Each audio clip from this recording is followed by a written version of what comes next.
संयुक्तं नित्यं ध्यायन्ति योगिनां कामदं मोक्षदं चैव ओंकाराय नमो नमः। अविरल शब्दगणौघ प्रक्षालित सकल भूतल कलंका मुनिविरूपासी तीर्था सरस्वती ऋतुनो दुरितम् अज्ञानतिमिरां ध्यानां ज्ञानाञ्जनशलाकया चक्षुरुन्मीलितमेन तस्मै श्रीगुरुवे नमः।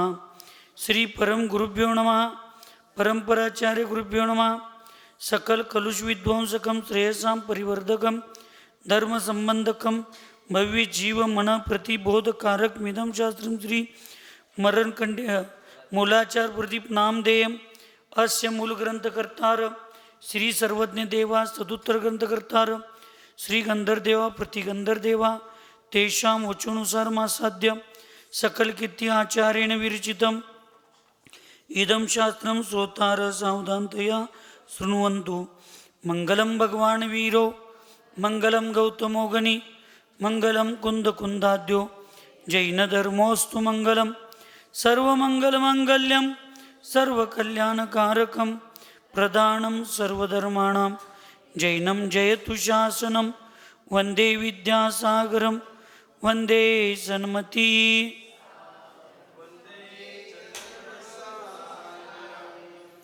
श्रीमन्तं मुक्तिभर्तारं वृषभं वृषनायकं धर्मतीर्थकरं ज्येष्ठं वन्दे नन्तगुणार्णवं। श्रीमत्तीर्थनाथाश्च समाचारप्ररूपकान् सिद्धान् साधून् जगत्पूज्यान् गुणाब्धि नौमि सिद्धये। पंचपरमेष्ठी भगवान की,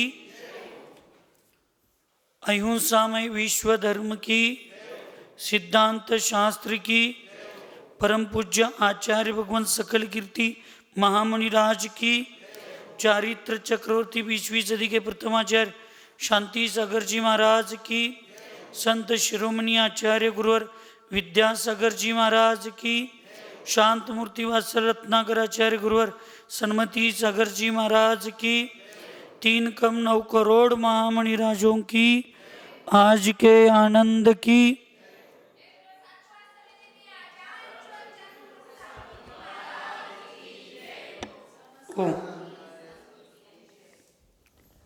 आचार्य भगवंत सकल कीर्ती महामुनिराज मूलाचार प्रदीप या महान ग्रंथात 7व्या अधिकारामध्ये समाचार विधी या ठिकाणी सांगत असताना किती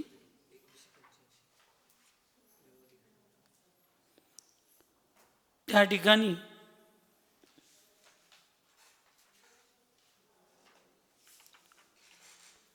समाचार विधीचे भेद सगळे सांगत असताना पूर्व चर्चेमध्ये पूज्य सरल सागरजी महाराजांनी सांगितल्याप्रमाणे जे मुनी बाहेरून आलेले असतात त्यांना आपलं स्थान देऊन आपल्या स्थानावर आपण उभं राहून त्यांना बसण्यासाठी झोपण्यासाठी वगैरे त्यांना स्थान देऊन त्यांचा उत्कृष्ट विनय केला पाहिजे, त्यांची उपचारविधी करायला पाहिजे, त्यांच्या शरीराची वयावृत्ती केली पाहिजे, पाय दाबलं पाहिजे, त्यांना झोपण्यासाठी बसण्यासाठी आसन दिलं पाहिजे,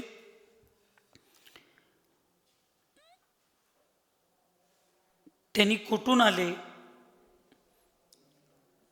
तुमचे गुरु कोण, आता तुमचे गुरु कुठं असतात, या सगळ्यांची चर्चा करून पुढचं तुमचं काय नियोजन आहे आधी सगळ्यांची चर्चा करून त्यांना आवश्यक असेल ते पुस्तक उपकरण जे मोक्षमार्गासाठी निमित्त आहे असं उपक्रम आधी देऊन त्यांना विनय करणे म्हणजे विनयोपसंपत समाचार विधी असं सांगितलं।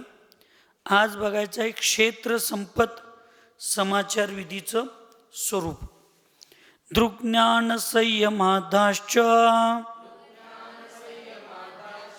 सत्तपो नियमादय यमशील व्रताचारा क्षमादि गुणराशय यस्मिन् साम्ये शुभे क्षेत्रे वर्धन्ते धीमता सताम् तस्मिन् क्षेत्रे निवासोय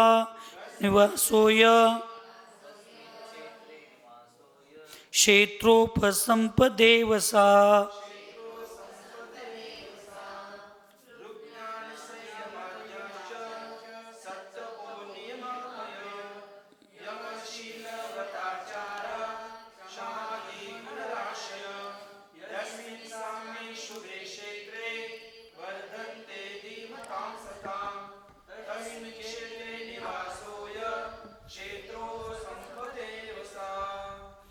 त्या ठिकाणी आचार्य भगवान सांगतात दृग ज्ञान.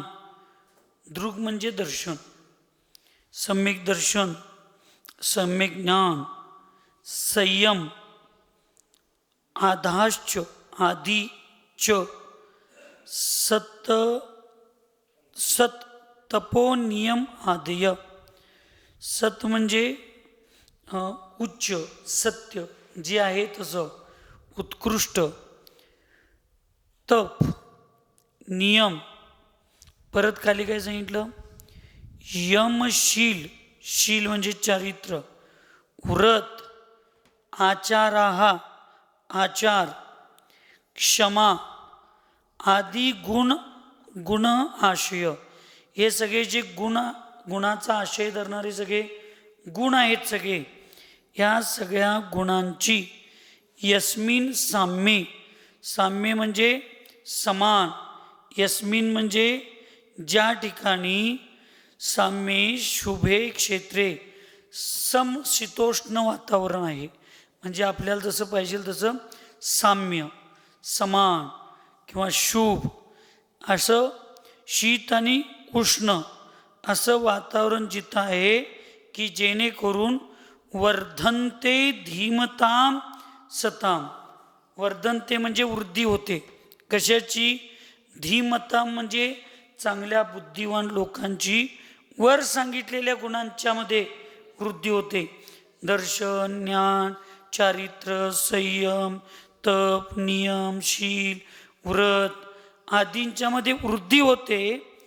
तस्मिन क्षेत्रे, तशा क्षेत्रांच्या मध्ये निवासोय, निवास करणे म्हणजे क्षेत्र उपसंपत एवसा, त्याला क्षेत्र संपत समाचार विधी, समाचार त्याचं स्वरूप असं मांडलेलं आहे. म्हणजे आपल्याला जिथं आपली साधना, सम्यक दर्शन, सम्यक ज्ञान म्हणतात का नाही, आचार्य बुंदेलखंड का सोडले नाहीत, आचार्य बुंदेलखंड का सोडले नाहीत, तर आचार्यांचं तिथं स्वतःचंही चारित्र, आचरण, सम्यक दर्शन आणि इतरही लोक तिथं ती स्वीकारायला तयार होती. याचा अर्थ आमच्यात ती क्षमता नाही असं नाही, पण आचार्यांनी चान्सच घेतला नाही आपल्या आयुष्यात कधी. आचार्यांनी सगळं बरोबर केलं आयुष्यात येऊन, पण एकच, मी चूक म्हणणार नाही, पण एकच आचार्यांनी कमतरता केली आपल्या आयुष्यात. एकदा तरी संधी त्यांनी दक्षिणच्या लोकांना द्यायला पाहिजे होती, त्यांची परीक्षा घ्यायला पाहिजे होती.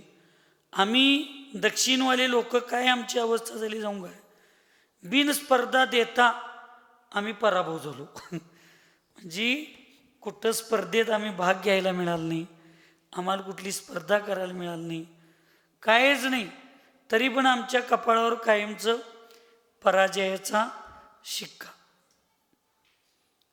पण आचार्यांनी 1-2 वर्ष संधी दिली असती तर सांगली, कोल्हापूर, बेळगाव हा पश्चिम महाराष्ट्र आणि उत्तर कर्नाटक दुसरं बुंदेलखंड झाल्याशिवाय राहिलं नसतं, लक्षात राहिलं नसतं. पण आचार्यशी म्हटले असतील आता चालू दुकान सोडून आणि नवीन कुठं घालायचं, तिथं आणि कसलं चालल काय नाही चालल कुणास ठाऊक, काय आहे काय नाही. पण एक संधी द्यायला पाहिजे होती. त्याला म्हणायचं क्षेत्र संपत, जिथं आपलं सम्यक दर्शन, सम्यक ज्ञान, सम्यक चारित्र्य, तप, नियम, क्षमा आदी सगळ्या गुणांची ज्या ठिकाणी वृद्धी होण्यासाठी निमित्त असतं, त्याला त्या ठिकाणी क्षेत्र संपत व्यवहार समाचार विधी असं म्हणायचं. म्हणा, जिस शुभ और समान शीतोष्ण क्षेत्र में बुद्धिमान सज्जनों के सम्यक दर्शन, सम्यक ज्ञान, सम्यक संयम, श्रेष्ठ तप, यम नियम, शील व्रत, आचार क्षमा आदि अनेक गुण बढ़ते जाए, ऐसे क्षेत्र में निवास करना क्षेत्र सम्मत कहलाता है. संपत है, क्षेत्र संपत कहलाता है. मार्ग उपसंपत समाचार का स्वरूप बता दे. पादोष्णागत वास्तव्य मुनि नाम योगधारिणा तप संयम युक्तानां गमनाधिकै परस्परम सुख प्रश्ने व्रतुगत ज्ञान वृद्धये योजिनैर्गदिता शास्त्रे मार्गोपसंपदेव सा.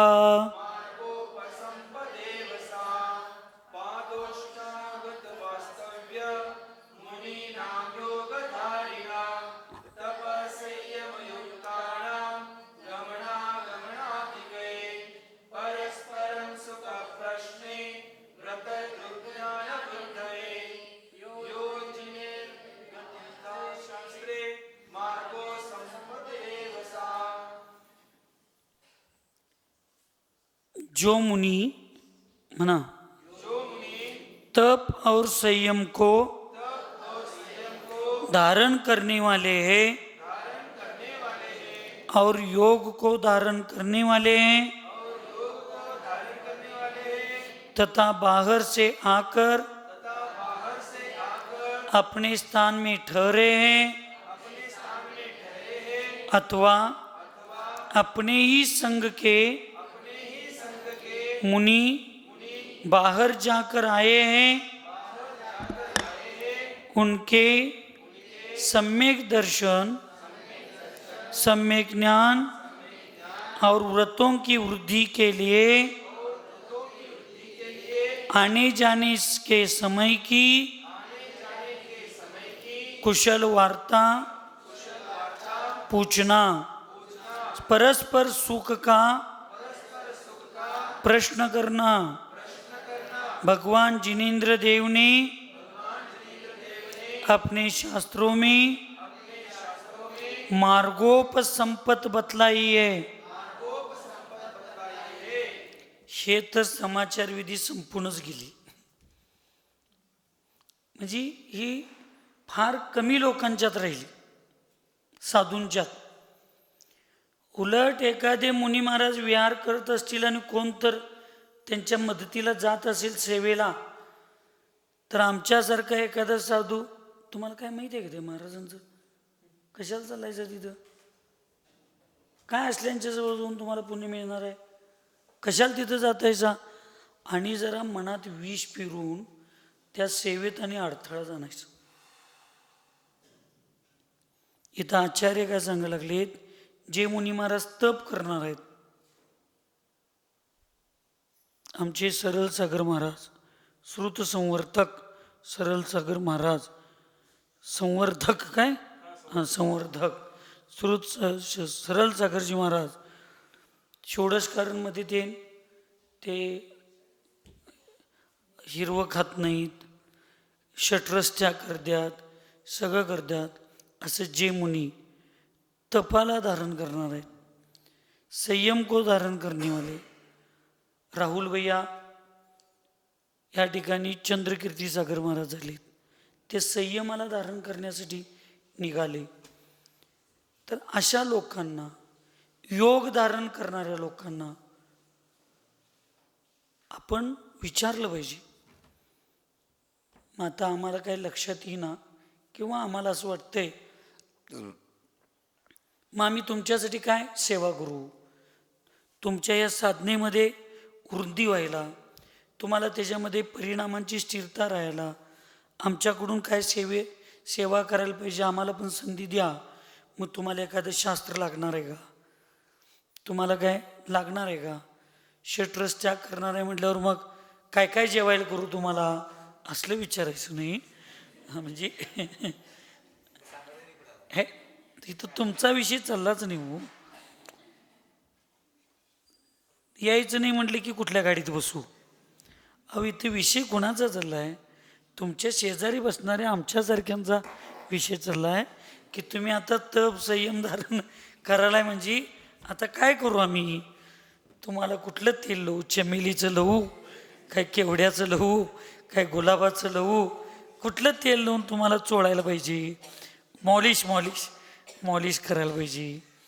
असं सगळ्या गोष्टी आहेत. मी विनोद घेऊ नका याला.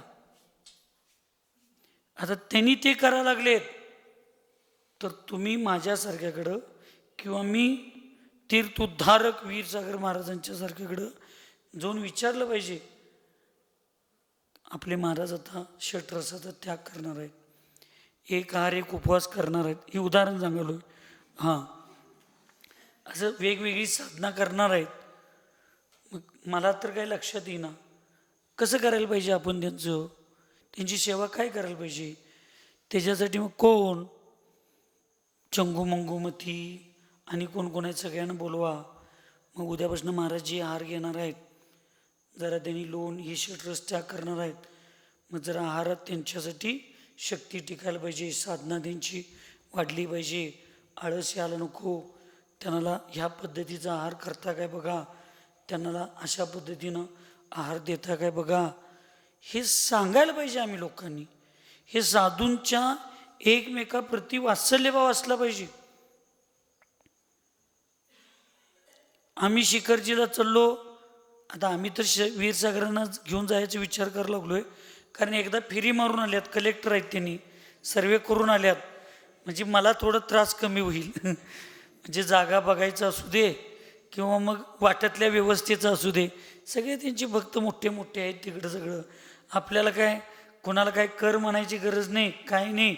हे वीरसागर आपले गुरुकुलेकर आहे म्हटले की आपोआप सगळं आयत्या पिठावर रांगोळी काढून आपलं मोठं व्हायचं. पण आता त्यांनी यायला पाहिजे की, आणि आपल्या आपल्या एरियात गेलं आणि वाघ आपल्या आपल्या सिंहासनावर जाऊन बसल्यावर कुठं आमच्यासारख्यांच्याकडे लक्ष देणार.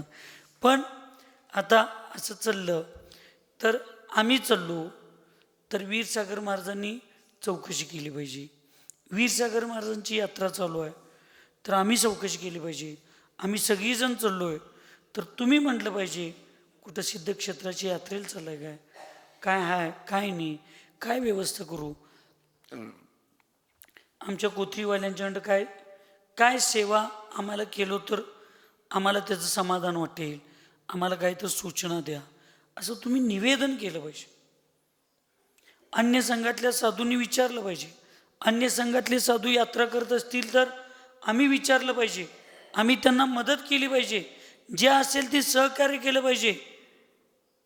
आमच्या ओळखीचे संबंधित लोक जर पुढं आपले भक्त असतील तर आम्ही तिकडं सूचना दिल्या पाहिजेत की बाबा हे संघ या लागलेत, हे महाराज या लागलेत, ह्या माताजी या लागलेत, त्यांना जरा मदत करा.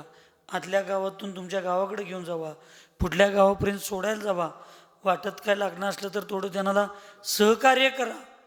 हे आज खरं समाचार विधी आहे. कुठला मदत करायचं सांगताय? महाराज कोण दमून आलं तर एकमेकाला नमस्तू करायचं आम्हाला विना. वयावृत्ती करायला जायची भाव नाहीत. तो त्या परंपरेचा आहे, ह्यो या परंपरेचा आहे, तो त्या पंथाचा आहे, तो या पंथाचा आहे. त्याची अभिषेकची मान्यता अशी आहे, ह्याची अभिषेकची मान्यता अशी आहे. अरे शान्यांनो, गैरांना जनावरांना पोटाला गाठलं तर करुणादानानं पुण्य लागतंय म्हणा लागलोय आम्ही. आता कसला तर असू दे, निदान दिगंबर मुद्रा घेतलाय, निदान सिद्ध क्षेत्राच्या यात्रेला चाललाय, कुठं तर धर्मध्यानाला चाललाय, त्याला एक भाकरी गाठली, 1-2 मिनटं पाय दाबलं, त्याला प्रोत्साहन दिलं तर तिथं जाऊन नमस्तू केलेल्यात 1-अर्धा% तर पुण्य आपल्याला लागेल का नाही? काही नाही. पहिला त्याचा आई, त्याचं बाप, त्याची कुंडली काय लग्न करायचं आपल्याला, आयुष्यभर नांदायचं आहे त्याच्याबरोबर. 1 दिवस 2 दिवस राहायचं आहे 1-2 ठिकाणी. एका ठिकाणी आला बाबा, गेला, नमस्कार चमत्कार करून काय जरा लोकांना सांगून काय करायचं सांगून पुढं 1 किलोमीटरवर जाऊन सोडून यायचं. लोकांच्यात प्रेम वाटते बघा. 2 विरुद्ध विचाराचे साधू एका ठिकाणी आल्यावर सुद्धा आपण किती प्रेमानं वागले ते. मग आपण सासू सुना का वागून याचं? ते आम्हालाच म्हणतात तुम्ही महाराज असून एकसारखं वागत नाही जा, आणि आम्हाला सासू सुनांना एका घरात राहायचं आयुष्यभर तर भांडू नका म्हणताय. तुम्हाला 1 दिवस एका ठिकाणी येत आहे तर बिन भांडता राहत नाही जा, आणि आयुष्यभर एका ठिकाणी राहणाऱ्यांना भांडू नका म्हणून सांगायचा अधिकार आहे आम्हाला? आयुष्यभर एका ठिकाणी राहणाऱ्या भावांना भांडू नका म्हणून सांगायचा अधिकार आहे आम्हाला? साधूंना अधिकारच नाही आम्हाला. प्रॅक्टिकली जीवन जगा. पुस्तकात शब्दात अडकून पडून चालणार नाही, प्रॅक्टिकली आम्हाला जगलं पाहिजे.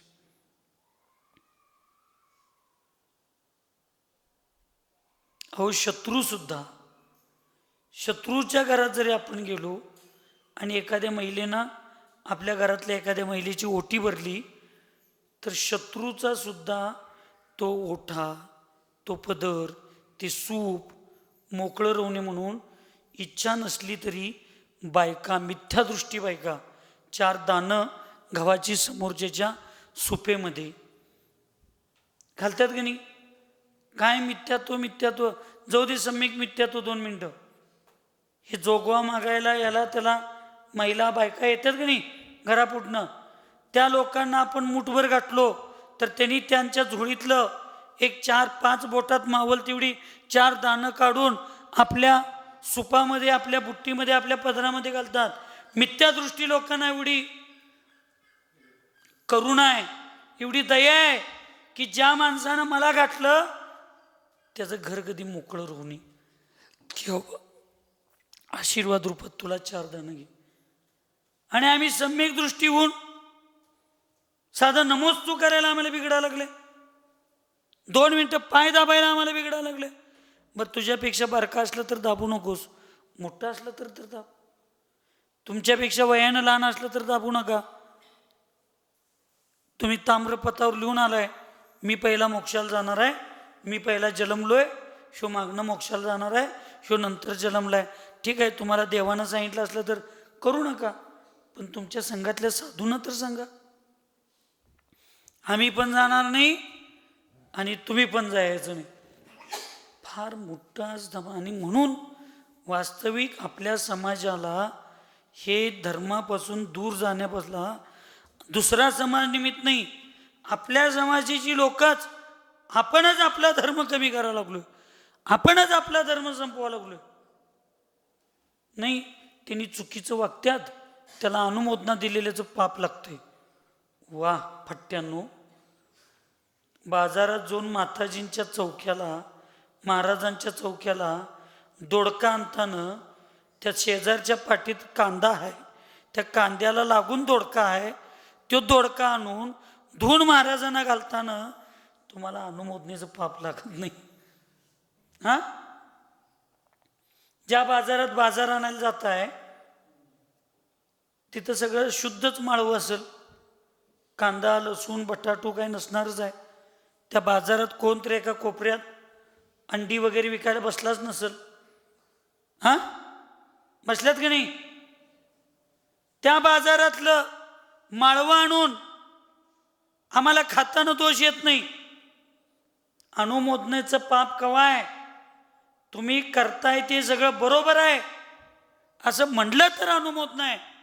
आपण समताभाव, माध्यस्थ भाव धरून, व्यवहार कौशल्य धरून आपल्यात आलेल्या अतिथीला 1-2 मिनटं आपण हातपाय दाबलो, काय बिघडतंय?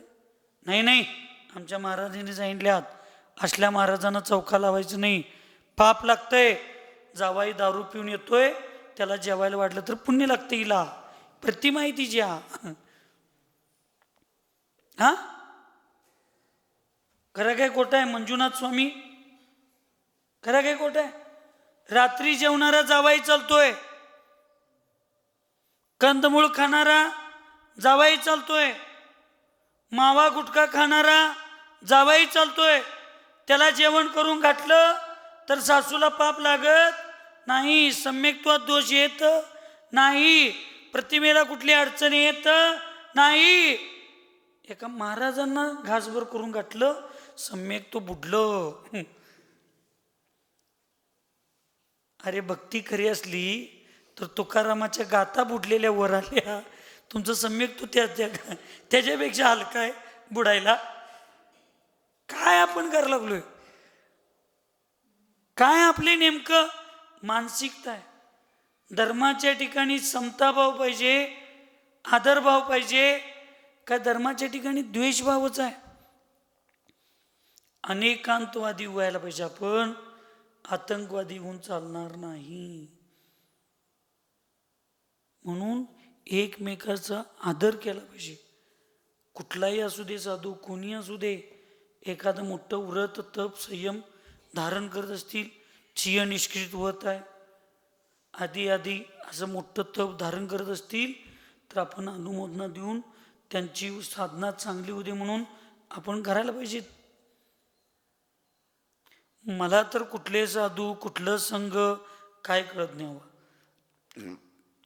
मला नुसतं कळलं हे महाराज आजारी आहेत, ते माताजी आजारी आहेत, त्यांनी समाधी घेतल्यात, ह्यांनी घेतल्यात, त्यांची माझी ओळख असू दे नसू दे काही नाही. मला जर शांतीधाराच्या वेळेला मला ते जर आठवलं, लक्षात आलं, तर मी त्या सगळ्यांची नावं घेऊन त्यांची समाधी चांगली होऊ दे, त्यांचा आजार नीट होऊ दे, त्यांची साधना चांगली होऊ दे, त्यांचं तप चांगलं होऊ दे, त्यांचं व्रत चांगलं होऊ दे.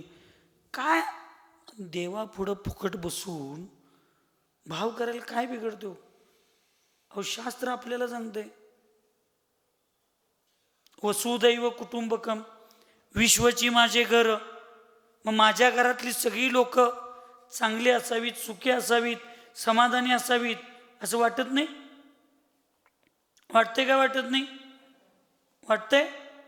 आपल्या घरातलं आपलं पोरग ज्याला 25-30 वर्ष मोठं करून तुम्ही वाढवला, रात्रंदिवस कष्ट करून वाढवला, ते पोरग आपल्या बायकोचं ऐकून तुम्हाला आईवडिलांना सोडून जाते, हाय असं गावात सोडून जाते, सगळं करते, पण ते शहरात राहणाऱ्या पोरग्याला जरा काहीतरी त्रास व्हायला लागलाय असं तुम्हाला नुसतं कोणाकडं तर ऐकायला मिळालं, फोन करा घेऊ, नातू आजारी आहे, फोन करा की तो आजारी पडलाय, मनात भाव होतात का नाही?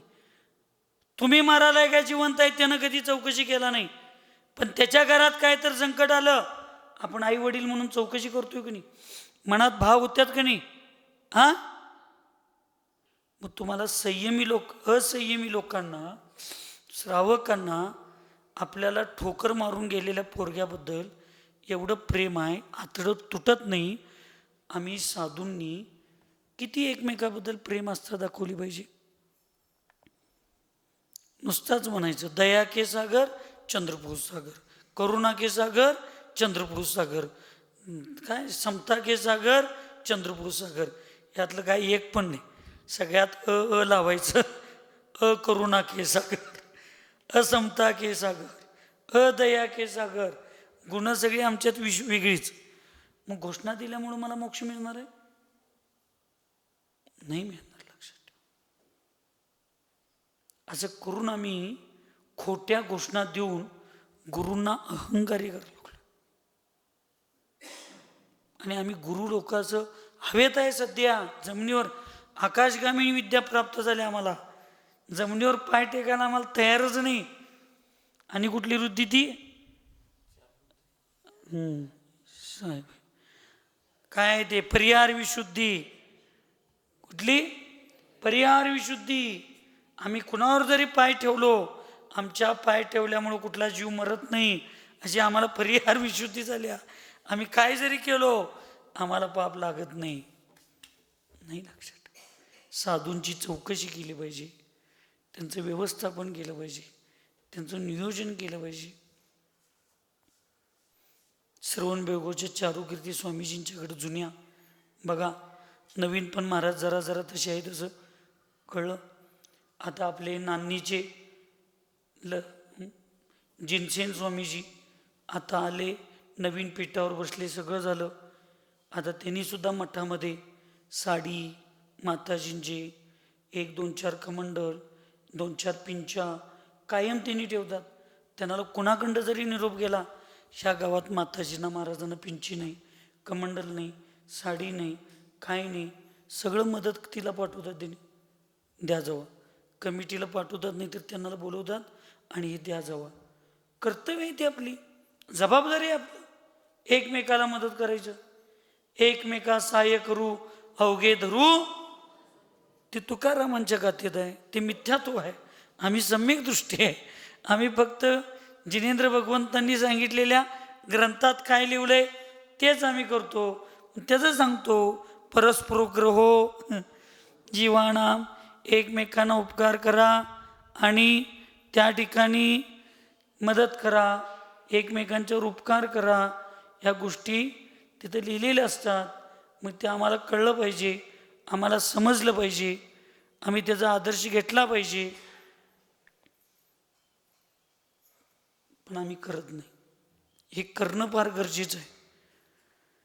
बाहर से आकर अपने स्थान में ठहरे.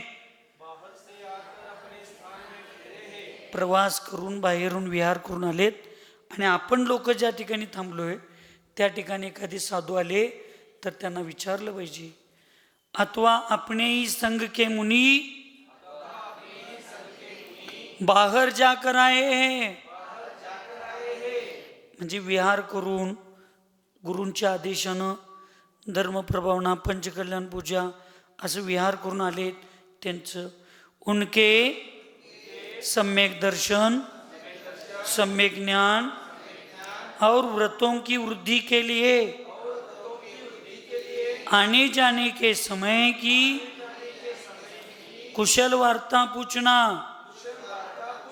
सम्यक दर्शन, सम्यक ज्ञान आदी या व्रतांच्या वृद्धीसाठी येताना तुम्हाला काय अडचण आहे काय, पुढं जायसाठी काय तुम्हाला अडचण आहे काय, विचारलं पाहिजे. आचार्य विशुद्ध सागर महाराजजी, आचार्य विशुद्ध सागर महाराजांच्या संघात बघा, त्यांचे सगळे साधू. असं एखादं बहिरनी साधू विहार करून आले की नाही, ते गुळाला मुंग्या चिटकतात की गुळाला मुंग्या, असं येऊन मुकरुंडी पडतात. संध्याकाळी वयावृत्तीला कोण तेल लावतोय, कोण गुलाबजल आणतोय, कोण पुट्टीत पाणी घेऊन येतंय, ते पाय ठेवतात, ते दगडानं पाय घासायचं. काय तुम्हाला अक्षरशः सांगतो, म्हणजे त्या संघातल्या साधू लोकांचं वात्सल्य बघितलं ना, असं वाटतंय की म्हणजे खरोखरच धर्म किती आपला प्रेममय आहे, किती आनंदमय आहे. आणि एक एक ठिकाणी मराला तरी तिरकट डोळं करून बघत नाहीत एक एक जण. खरं जे चांगलं आहे ना त्याला चांगलं म्हणायला भिणारा माणूस साधू होऊच शकत नाही. आम्हाला काही विकल्प नाही, जे चांगलं आहे ते आहेच. काय असतो दुःखी कष्टी माणूस कशाची अपेक्षा करतो, तो फक्त प्रेमाची अपेक्षा करतो. बुडणाऱ्याला काडीचा आधार असतो, दुःखी माणसाला आधाराची गरज असते. काय तुमच्याकडनं कोण त्यांनी सोनं मागत नाहीत, काय नाहीत. तुम्ही पेपर लिहून शाळेतनं गेला, ओम सर आलेत आमच्या इथं, वर्षभर तुम्ही सगळ्या विद्यार्थ्यांना शिकवताय, सगळं करताय, तुमच्या शिक्षणावर विश्वास आहे तुमचा, तुमच्या ज्ञानावर विश्वास आहे, तुमच्या अकॅडमीतल्या सगळ्या विद्यासागर अकॅडमीवर तुमचा विश्वास आहे, सगळं आहे. तुमचं तुम्ही कर्तव्य केला, सगळं रात्रंदिवस एक करून पोरांना शिकवला, सगळं केला. उद्या परीक्षेला जायच्या वेळेला अगोदर संध्याकाळी तुम्ही जेवायला करून घालून शिकवला, जाताना गुलाबाचं फूल नवं गुच्छ दिला, सगळं केला. आणि परीक्षा देऊन आल्यावर पेपर कसा गेला एवढंच विचारलं नाही. पेपर कसा गेला एवढं विचारलं नाही, त्याच्या पाठीवर नुसता हात फिरवला नाही.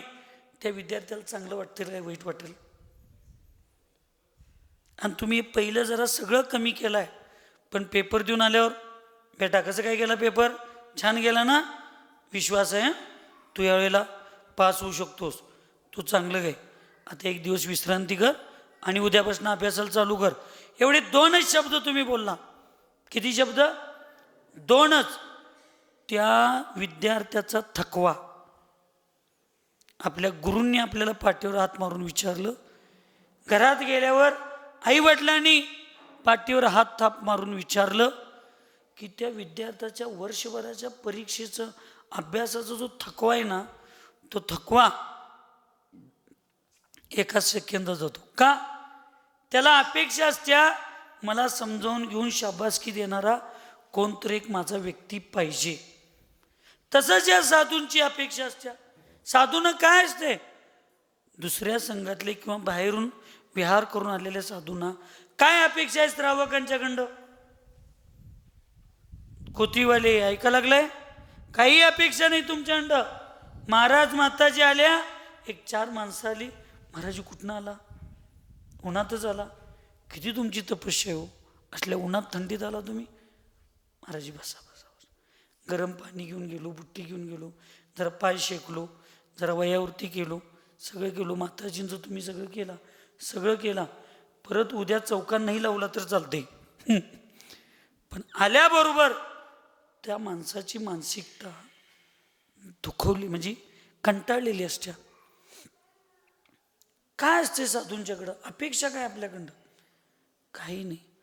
आणि हे सगळं फुकट होतंय, पण आपल्याला तेवढी सुद्धा करायची इच्छा होत नाही, भावना होत नाही. मग तुम्ही आज साधूंचं नाही केला, आम्ही आज एकमेकांच्या साधूंचं नाही केलो, आम्ही मरतेवेळी कोण येईल आमच्याकडं? आम्ही कुठल्या तरी गावात विहार केल्यावर आमच्याकडं कोणी येतील? चुकून तुम्ही तिजूताई माताजी झाला तर तुम्ही विहार केल्यावर कोण तुम्हाला पाणी आणून देतील? तुम्ही आलेल्या माताजींना नाही केला तर? सगळं आपल्यासाठी करायचं आहे, दुसऱ्यांच्यासाठी काही करायचंच नाही. जे करायचं आहे ते सगळं कोणासाठी करायचं आहे? आपल्यासाठी करायचं आहे. काल संध्याकाळी मी म्हणलो, काल संध्याकाळी ना, की नाही 2013च्या टीमपेक्षा 2025ची टीम मुलींची चांगली आहे. लगेच आमच्यात काही कमी आहे सांगा? वास आलाच मला जळलेला. आमच्यात काही कमी आहे सांगा? आमच्यात काही कमी आहे सांगा? अरे चंद्रपूर सागर महाराजांचे मंजुनाथ स्वामी एवढे दिवस सेवा करताय, एवढं तुम्ही सगळं महाराजांच्या बरोबर आहे, महाराजांचा स्वभाव तुम्हाला कळला नाही काय? मॅच जिंकायची असेल तर आऊट झालेल्या 100 मारलेल्या सचिनची गरज नसते. आता कधी ना कधी 6 मारणाऱ्या हरभजन सिंगलाच देव मानायला लागते. कारण आता आम्हाला मॅच काय करायची आहे? जिंकायची आहे. आऊट झालेल्या व्यक्तीला घेऊन काय करायचं असं मी म्हणलो नाही. त्याचं कौतुक करण्यापेक्षा आता खेळायला येणाऱ्या खेळाडूला शब्बास, व्यवस्थित खेळ, लक्ष देऊन खेळ सगळं, मग तो बरोबर खेळतोय आणि मॅच जिंकून देतोय, माहिती आहे की नाही तुम्हाला? त्यामुळे तुम्ही आता आऊट झालेले खेळाडू आहे. नक्की मॅच जिंकायला तुमच्या 100 धावा निमित्त आहेत. मी आज चातुर्मासला इथं आलोय, ते तुमच्यासारख्या मुली कोतीत होत्या आणि तुम्ही मागं तशा मुली तयार केलाय हे विश्वास आहे म्हणूनच आलोय. पण आता मला तुमचं कौतुक करून चालणार नाही. आता त्या नवीन मुलींना प्रोत्साहन द्यायला पाहिजे. याचा अर्थ जुन्या मुलींच्याबद्दल आमच्या मनात आस्था नाही असं होऊ शकत नाही. पण समजून घ्यायला पाहिजे गुरूंना आपण. पण तेच आपलं चुकलंय, समजूनच घेतलो नाही. नवऱ्याला समजून घेतलो खरं गुरुला समजून घेतलो नाही. तो कावला तरी चालतोय पण गुरु काय म्हटलेलं चालत नाहीत. कसं करायचं सांगा बघूया. म्हणून लोक आहेत ना, एक प्रेमाची अपेक्षा आहेत, भुकीले आहेत. आता ही तरुण मुलं, ही मुली नवीन आहेत. तुम्हाला आम्ही चांगलं म्हणलो तरी तुम्ही धर्म करणार आहे, तुम्हाला आम्ही चुकीचं म्हणलो तरी तुम्ही धर्म करणार आहे. कारण तुम्ही आता सगळी परिपक्व झालाय. पण आता या नवीन लोकांना प्रोत्साहन द्यायला लागतं. आणि आम्हाला काय अपेक्षा असते सांगा. तर आज आपल्या सगळ्या मुली आहेत, ही सगळी मुलं आहेत, नवीन लोक आहेत. काय अपेक्षा आहे येणाला. आज चौक्यात नवीन असते, पाटलांच्या कुणाच्या घरात हार झालं, काय अपेक्षा त्यांना. तिचा चेहरा बघा, अष्टक छान केलीस, मी नुसतं खुणवलो. तिचा चेहरा किती आनंद झाला त्या ताईचा. 90% चांगलं असते, 10% चुकतोय. आम्ही 10% बघून चालणार नाही, 90% बघायला पाहिजे. नवीन लोकांच्यासाठी. जुन्यांच्याकडं 1% सुद्धा. इथं म्हणाल्या चंगुमती माताजी, दिवसभर सकाळी उठल्यापासून संध्यापर्यंत 50 आम्हाला नावं ठेवताय आणि सांगतात एवढं करून पण. जुन्या लोकांना एक पण चूक करून द्यायची नसत्या. तुम्ही आता मोक्षाच्या जवळ गेलाय हो, प्रतिमा घेतलाय म्हणजे आता जरा उडी मारला की सिद्धशिलेला लोंबकाळणारच आहे तुम्ही. एवढ्या जवळ. अगं बाई अरेच्या 7 वेळा बघितलो मी. त्यामुळं बायकांच्या मनात काय चालतंय सगळं कळतंय. म्हणून तर बरोबर सगळ्यांना वटणीवर आणतो मी.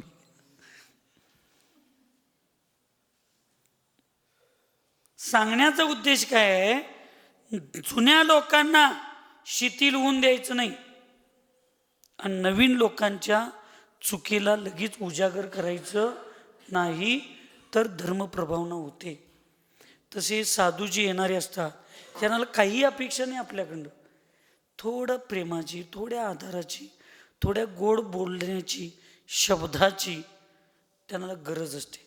आणि आम्ही तेच नाही केलो तर. म्हणून इथं बाहेरून आलेल्या किंवा आपल्या संघातले जे मुनी महाराज असतात ते दमून थकून प्रभावना करून आल्यानंतर त्यांना एक शब्द त्यांच्या सम्यक दर्शन ज्ञान चारित्र्याच्या वृद्धीसाठी त्यांची येण्या जाण्याची चौकशी करणे, ह्या सगळ्याला आचार्य भगवंतांनी त्या ठिकाणी काय सांगितलेलं आहे, मार्ग उपसंपत समाचार विधी असं सांगितलेलं आहे. आणि हे सगळे विचार माझ्याती निर्मळ मनाने येऊ देत, तुमच्याती निर्मळ मनाने येऊ देत. येणाऱ्या जाणाऱ्या सगळ्या साधूंची, व्रती लोकांची, मोक्षमार्गी लोकांची सगळ्यांची सेवा आमच्यातनं चांगली होऊ दे, तुमच्यातनं चांगली होऊ दे.